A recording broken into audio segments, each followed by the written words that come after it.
What's up, everyone? Welcome back to our channel. Today, we're going to dissect together one of the most complex, chilling, and psychologically charged rivalries in the entire universe, where the battlefield is humanity's most primal fear. We're talking about Batman and Scarecrow. Sounds familiar, right? Batman, the predator lurking in the shadows, the terror of Gotham's underworld. And Scarecrow, a psychiatry professor with a burlap sack and an obsession with fear. On a stormy night in Gotham, Batman is no longer the hunter. He's crawling across the floor, both hands clutching his head, howling in despair. His white eyes no longer see thugs or the Joker, but instead the image of a dark alley, two gun barrels flashing, and a string of pearls shattering apart.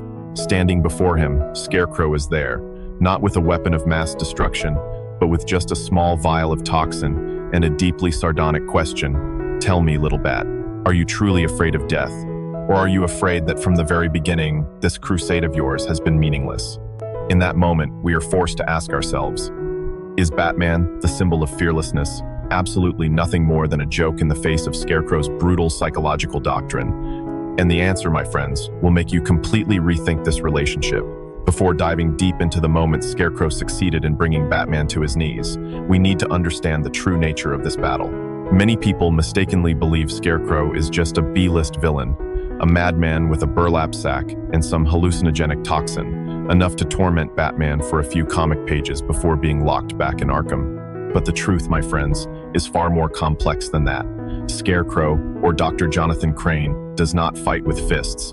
He fights with the very definition of truth. To Crane, fear is not merely a chemical reaction, but the only genuine measure of existence. He doesn't want to kill Batman. He wants to prove that Batman is a lie. It all revolves around a core philosophy that has been built across decades, from classic storylines like Batman, The Long Halloween, and Dark Victory, to outstanding game series like Batman, Arkham Asylum, and especially the psychological pinnacle found in Arkham Knight. This is a universe where Scarecrow is not merely an enemy, but the most distorted mirror reflection of Batman himself. Both were born from tragedy and fear, but if Batman uses fear to forge a symbol, then Scarecrow uses it to expose the rot. In a classic internal monologue from Crane while at Arkham Asylum, recorded through his own narration, we see his motivation clearly. They call me a madman, but you are the ones who are blind. You huddle behind the walls of your fabricated safety, calling it civilization, calling it morality. But with just one small drop of chemicals into your cup of tea, everything collapses. You will see the world as it truly is, a swamp of chaos and panic. And Batman, he is the greatest hypocrite of all. He thinks he has tamed fear, but little does he know, he is still just an 8-year-old boy trembling in that alley, desperately trying to pick up his mother's pearls. This is the starting point for every confrontation. Scarecrow's motivation is not money, not power. He wants to liberate Gotham from the chains of order by drowning it in primal fear. And his trump card for doing so is proving that Batman, the Dark Knight, the hope of the city, is nothing more than a creature more fragile and more afraid than anyone else. When you think of Batman as mentally unbreakable, it is precisely the stories involving Scarecrow that cruelly prove the opposite. Batman's strength lies in discipline and control, but Scarecrow's toxin, especially the most potent variants, targets the amygdala directly, the brain's fear processing center, completely dismantling that control. It doesn't merely show you hallucinations, it transforms objective reality into your own personal nightmare. For Batman, a man with deeply scarred psychology, this is not a chemical attack, but a spiritual execution. Scarecrow doesn't need to be stronger than Batman. He only needs to turn Batman's own mind into his prison. All right, now let's dive deep. And this is truly the part that makes us shudder at the intelligence and cruelty of Scarecrow. We will analyze the psychological progression of Batman across their confrontations, along with an extremely important flashback into the origins of Crane's psychological power. The climax of the Batman Arkham Knight event. This is no longer an ordinary battle. Scarecrow, in collaboration with the mysterious Arkham Knight, executed a plan of unprecedented scale. He wasn't targeting skyscrapers or infrastructure. He was targeting the soul of Gotham. After poisoning the entire East Coast with a massive dose of toxin synthesized from Batman's own fears, he succeeded in unleashing collective terror across the entire city. But that was only the prelude. His ultimate target had always been Batman, and he finally got his chance. In a decisive moment, he captured Batman and injected a super concentrated dose of toxin directly into his vein. At that moment, Batman's world collapsed. In the real world, he was strapped to a chair, helpless. But inside his mind, it was a living hell. He was no longer Batman. He was 8-year-old Bruce Wayne, lost in Crime Alley. The gunshot rang out like a thunderclap. His parents fell, but this time, when he ran to their bodies, they suddenly opened their eyes, looked at him with the gaze of the undead, and whispered, "Why didn't you save us, Bruce? Why did you let us die?"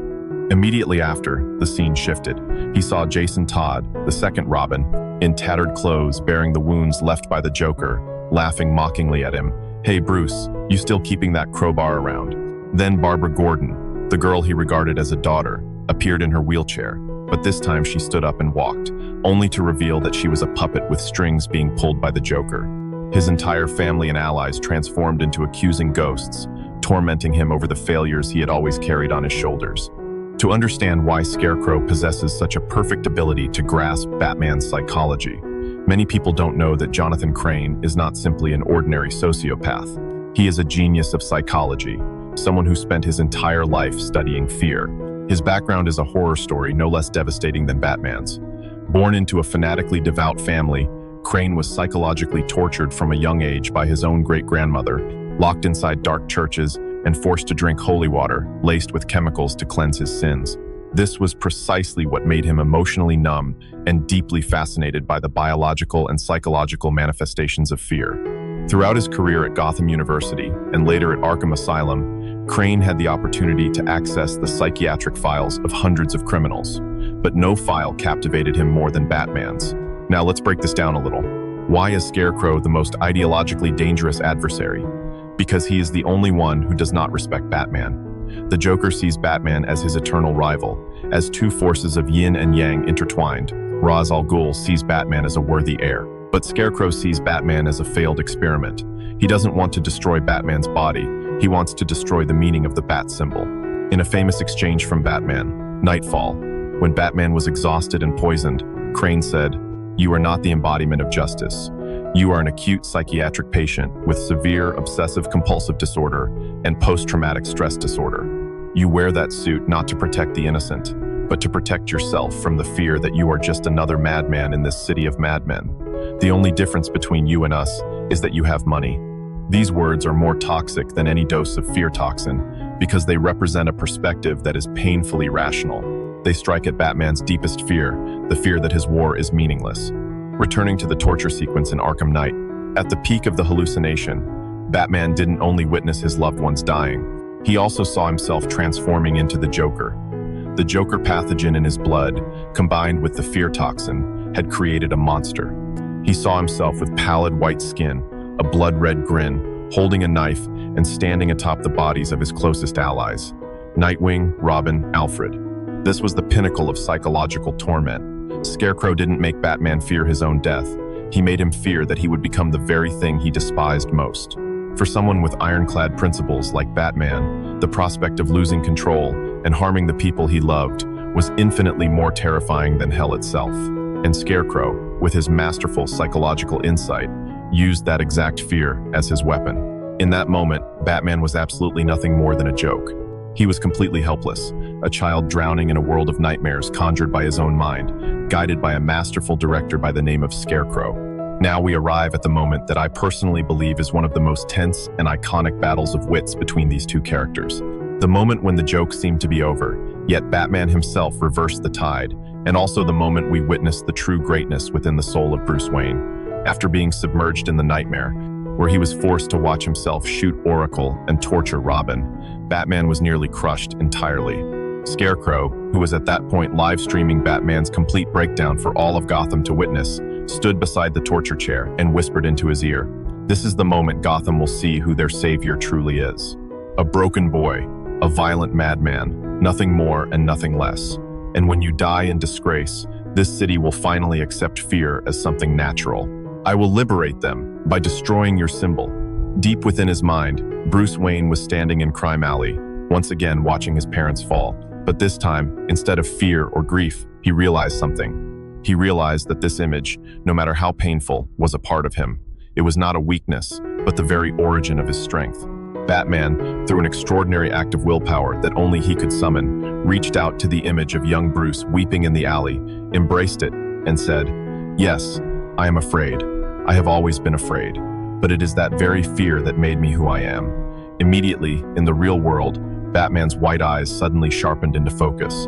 He was no longer trembling. His body went rigid, and with a lightning-fast joint break, he freed himself from his chains. This moment of reversal is a profound lesson. Batman did not overcome the toxin with antibodies, nor did he neutralize it through science. He overcame it by accepting his own fear. This strikes directly at the face of Scarecrow's doctrine. Crane's doctrine rests on the premise that fear is something that destroys people, that it exposes weakness and causes society to collapse. But Batman, in that moment, proved that fear can also be the catalyst for courage. The scene that followed was surreal. Scarecrow, for the first time, showed genuine panic. He stammered, "Impossible." That dose was enough to shatter the mind of 10 men. "You cannot control it. Who are you?" And Batman, in a voice low and hoarse, yet filled with absolute authority, replied, "I am Batman." But the battle didn't end there. The second twist is the most insane part of all. When Batman confronted Scarecrow face to face, Crane, in a moment of desperation, injected himself with an extreme dose of his own toxin to amplify his strength and make one final attempt to overwhelm Batman. However, because Batman had previously altered the toxin formula inside Crane's laboratory, a detail planted earlier in the story, that dose backfired entirely. It caused Crane to see his own greatest fear.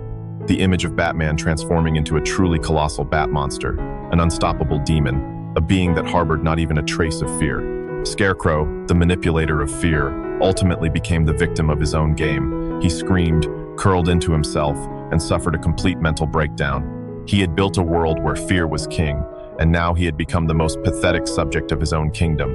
This moment is a perfect payoff, where we see that the real joke was never Batman, but rather a madman who was far too confident in his understanding of human psychology, yet never once truly understood the ironclad will of someone who had transformed pain into power. And the ultimate outcome of this enduring confrontation, it does not end with Scarecrow being locked in Arkham forever, because he always escapes. It ends with one brutal truth, and one truth filled with hope. Scarecrow failed to destroy Batman, but he succeeded in exposing a fatal vulnerability that no other enemy could ever reach. The aftermath of every confrontation with Scarecrow is not physical wounds on the body, but fractures within Batman's soul. Each time he is poisoned, Bruce is forced to relive the deaths of his parents in a way that is more visceral and more agonizing than before. This is the emotional payoff, where we come to understand the deeper meaning behind the title of the joke. Batman may be the joke to Scarecrow not because he is weak, but because he is living proof of humanity's desperate defiance against a meaningless universe. In Scarecrow's world, sanity is nothing more than a fragile illusion, and fear is the ultimate reality.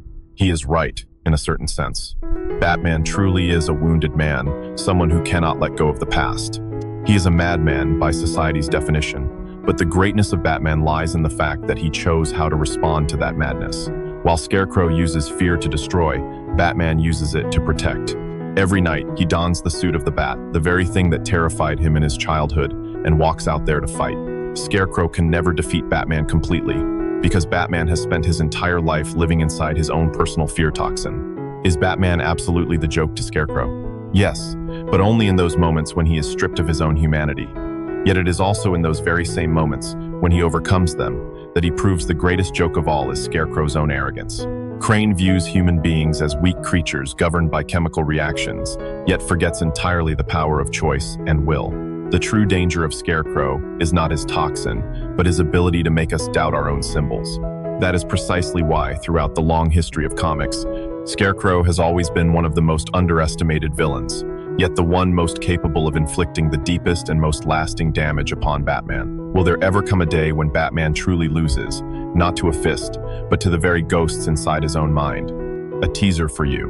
In an alternate DC reality, Scarecrow succeeded in turning Batman into a permanent psychiatric patient, and he himself became the ruler of Gotham in a world without hope.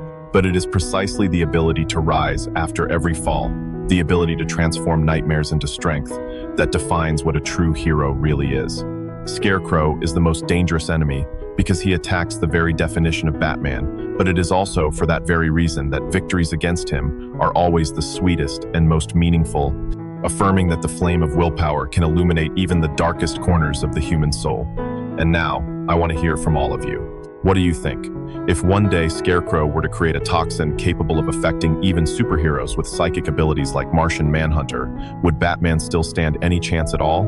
Let me know your thoughts in the comments section below. If you found this story and these psychological breakdowns fascinating and want us to explore more complex rivalries like this one, don't forget to leave a like, subscribe to the channel, and hit the notification bell so you never miss a single video.